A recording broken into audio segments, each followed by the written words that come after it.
Bon désolé, j'interromps cette vidéo parce que en fait, en la faisant, au bout d'une heure, j'étais qu'à la moitié du bouquin, même plus d'une heure. Donc de vous balancer une seule grosse vidéo de 2 h 30 sur le sujet, je pense que ça va être plutôt indigeste. Donc ce que je vais faire, c'est la découper en plusieurs épisodes de 10 à 15 minutes. Ça va être en fonction de ce que je juge pertinent, en fin de compte, celle qui s'occupe du montage Sahar. Et je vais regrouper ça dans une playlist avec tous les épisodes associés. Donc, si tu veux être tenu au courant, abonne-toi à la chaîne de manière à ne pas rater les prochains épisodes que je vais sortir du coup sur le livre Zero to One. Bonne écoute. Et bonjour à tous. Aujourd'hui, on va refaire le même exercice, le même type de vidéo que j'avais pu faire en fait pour le livre La Grande Tueuse. C'est tout simplement de prendre un livre que j'ai lu, donc Zero to One, 0 à 1 en français. C'est moins je trouve moins attrayant que la version anglaise, donc je préfère dire Zero to One. Et j'ai surligné en fait plein de passages au niveau de ce bouquin que je souhaiterais vous partager parce que pour moi c'était les partages les plus intéressants. Et pour ceux qui n'ont pas envie de se frapper tout le bouquin, je me dis que ça peut être intéressant d'avoir quand même les éléments les plus marquants de celui-ci. Alors ce que je fais, c'est qu'en fait je filme du coup mon écran avec les passages en question, comme ça vous permet de voir le contexte du passage si vous en avez envie et de lire en mettant pause cette vidéo. Donc c'est parti. Déjà, premier passage souligné dans 0 à 1. Mon Dieu, que c'est horrible en français. Nous étudions le meilleur moyen de bâtir des entreprises capables de créer du neuf. Donc ça s'adresse à la fois à un bouquin pour les entrepreneurs, mais aussi pour les investisseurs pour pouvoir détecter en fait les entreprises qui vont avoir du potentiel, notamment dans l'investissement en start-up. Je remercie d'ailleurs Gabriel Jarançon de Léonis Investissement qui m'a permis en fait de découvrir ce bouquin. Il en parlait dans une des vidéos de sa chaîne. L'auteur en question, c'est le cofondateur de PayPal et de Palantir. Et puis aussi un investisseur dans des centaines de startups parmi lesquelles Facebook et SpaceX. Donc de belles licornes dans lesquelles il a pu investir. Et une belle réussite en tant qu'entrepreneur. Donc quelqu'un qui semble intéressant, on va dire, d'écouter, en tout cas en l'occurrence de lire.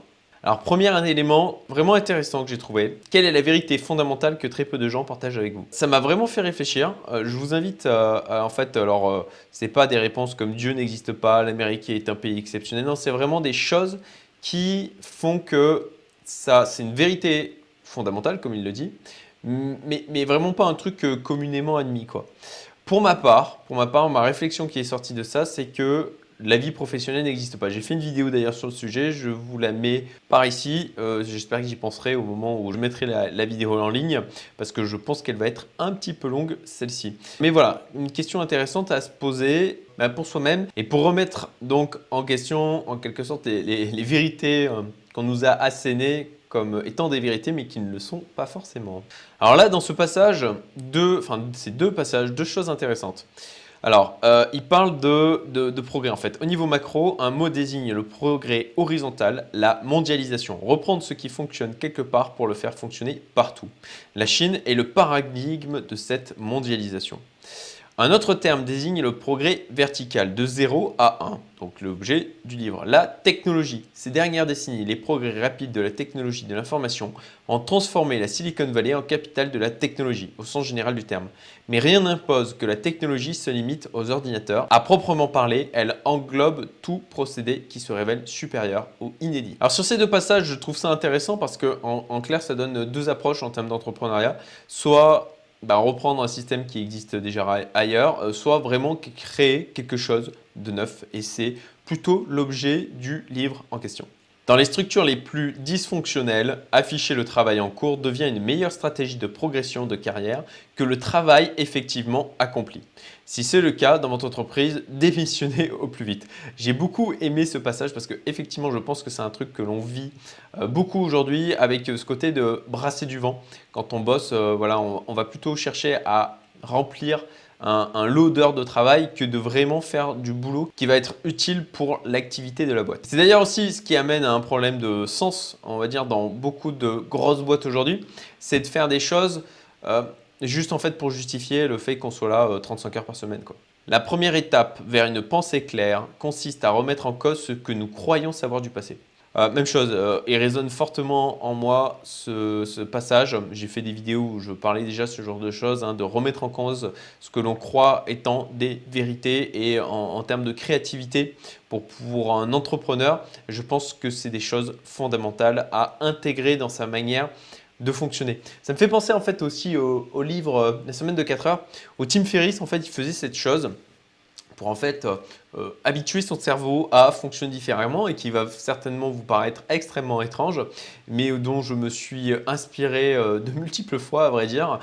C'est tout simplement, parfois il s'allongeait dans la rue, dans des lieux insolites, par terre, juste pour s'habituer à en avoir rien à fiche de ce que les autres vont penser ou de la manière dont ils vont le regarder, et aussi pour s'habituer à sortir de sa zone de confort, à faire des choses qui sont considérées comme bizarres de la part des autres, mais qui potentiellement vont nourrir en fait son esprit créatif. Je trouvais vraiment l'idée et l'approche intéressante et ça me fait penser à ça ce passage. Le mode d'action le plus à contre-courant de tous ne consiste pas à s'opposer à la foule, mais à penser par soi-même. Bon, vous aurez compris, hein, ça c'est un passage qui, même chose, évoque la même chose que ce que j'ai évoqué juste avant. Créer de la valeur ne suffit pas, il faut aussi capter une partie de la valeur que vous créez. Alors ça c'est vraiment intéressant parce que j'ai souvent vu des startups ou des entrepreneurs qui lancent une idée en disant après on trouvera le moyen de le monétiser. C'est une erreur parce qu'effectivement créer de la valeur c'est une chose, mais il faut encore être en capacité de capter une partie de cette valeur pour pouvoir en fait avoir son entreprise qui puisse survivre tout simplement. Donc il faut trouver le moyen de monétiser et de gagner de l'argent le plus vite possible. C'est encore une fois le nerf de la guerre. Vous ne pouvez pas vous lancer dans un projet en vous disant on verra bien comment je ferai pour gagner de l'argent par rapport à ça. Les antimonopoles professent le mensonge opposé, nous formant une catégorie à part. En fait, cette partie-là est particulièrement intéressante. Il explique en clair que les entreprises qui n'ont pas un monopole et sont noyées en fait dans la masse de leurs concurrents, elles cherchent absolument un moyen de se différencier et de dire vraiment on est différent des autres. En fin de compte, on a un espèce d'avantage, un monopole dans notre secteur d'activité, en tout cas sur une niche, ils essayent vraiment de se différencier. À l'inverse, des boîtes comme des Apple, Google, qui ont finalement des monopoles sur vraiment des secteurs. Hein. Je pense notamment, en ce moment, on parle pas mal des 30% que prend l'Apple Store sur le travail des développeurs et avec le combat qu'il y a avec Epic autour de Fortnite. Et en fait, ce que passent les boîtes comme Google passent leur temps à dire non, non, on est comme tous les autres en fait. On n'a absolument pas de monopole. On n'a pas le monopole de la publicité sur Internet. Eux, ils disent, en fait, ils passent leur temps à dire regardez, on n'est qu'une boîte qui fait de la pub parmi toutes les autres globalement dans le monde. Et ils essayent absolument de faire en sorte qu'on ne les considère pas comme possédant un monopole, puisque comme vous le savez, d'un point de vue politique des États et réaction des populations, ça peut poser problème. Alors là, parfait en fait pour illustrer ce que j'ai dit. Voilà, déclaration de Eric Schmidt, président de Google. Nous sommes confrontés à un environnement extrêmement concurrentiel où les consommateurs disposent d'une multitude d'options pour accéder à l'information. Donc il essaye de faire en sorte de dire que non, on n'a aucun monopole sur les moteurs de recherche, absolument pas. En clair, ce que nous met l'auteur en traduction, c'est assez amusant. Google est un petit poisson dans un grand lac. Nous pourrions nous faire avaler tout entier d'un seul coup. Nous ne sommes pas le monopole que le gouvernement fédéral recherche. Ça me fait penser à ce passage de Star Wars. Ce ne sont pas les droïdes que vous recherchez. Voilà, c'est un peu ça. Nous ne sommes pas le monopole que vous recherchez. Dans le monde des affaires, soit l'argent compte par-dessus tout. Les monopolistes peuvent se permettre de penser à autre chose que de gagner de l'argent. Les anti-monopolistes, non. Alors, je ne vais pas souligner la totalité, mais voilà, je trouve ça assez intéressant puisque effectivement, vous voyez, hein, Google ou Apple, ils gagnent tellement d'argent qu'ils peuvent se concentrer à aussi des projets qui n'ont pas forcément à vocation d'être rentables, soit tout de suite, soit d'être rentables en fin de compte tout court. Néanmoins, à travers cette phrase, il rappelle à quel point, en fin de compte, le but premier d'une entreprise, c'est quand même de gagner de l'argent. La concurrence est avant tout une idéologie, la seule et unique idéologie qui envahit nos sociétés et déforme notre pensée. Je trouve cet passage assez intéressant. En clair, ce qu'il explique autour de ça, c'est qu'on nous a habitués à être dans des environnements de compétition. On nous a habitués à penser que la compétition avait du bon. Et du coup, en tant qu'entrepreneur, eh ben, en fait, il faut fuir cette compétition. Il faut fuir cette concurrence. Il faut absolument trouver des marchés ou des moyens, en fin de compte, pour avoir le moins de concurrence possible. Parce que c'est le meilleur moyen, en fait, de faire un maximum de profit. Mais en réalité, c'est la compétition, pas le monde des affaires, qui est comparable à la guerre, réputée nécessaire, prétendue valeureuse, mais en fin de compte destructrice. Même chose, je trouve ça vraiment intéressant parce que en fait, il dénonce le côté guerrier, le côté guerre en fait tout simplement qu'il y a autour de la notion de concurrence, de compétition avec, comme il explique un peu plus haut, on parle de chasseurs de tête, on parle de force de vente, on parle de marché captif, de faire un massacre.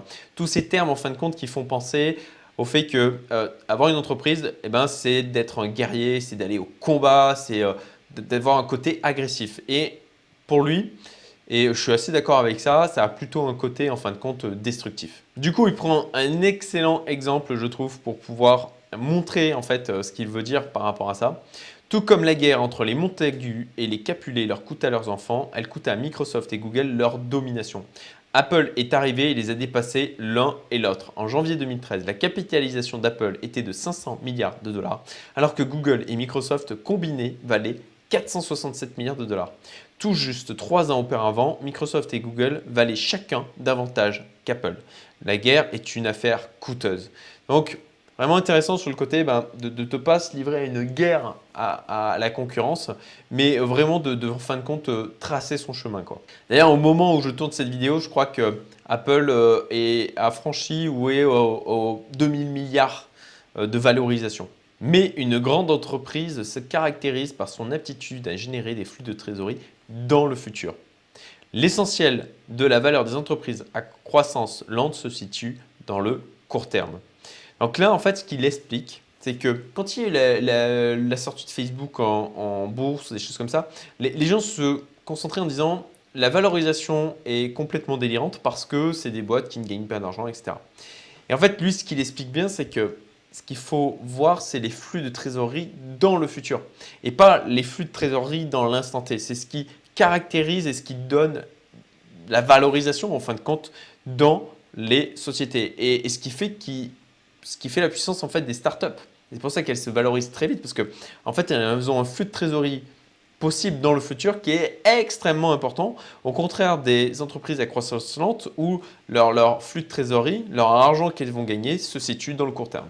Chaque monopole est unique, mais elles ont généralement en commun un mélange des caractéristiques suivantes, une technologie exclusive, des effets de réseau, des économies d'échelle et une image de marque. Voilà, je trouvais ça intéressant ce passage, je pense qu'il parle de lui-même, pas besoin de le commenter davantage.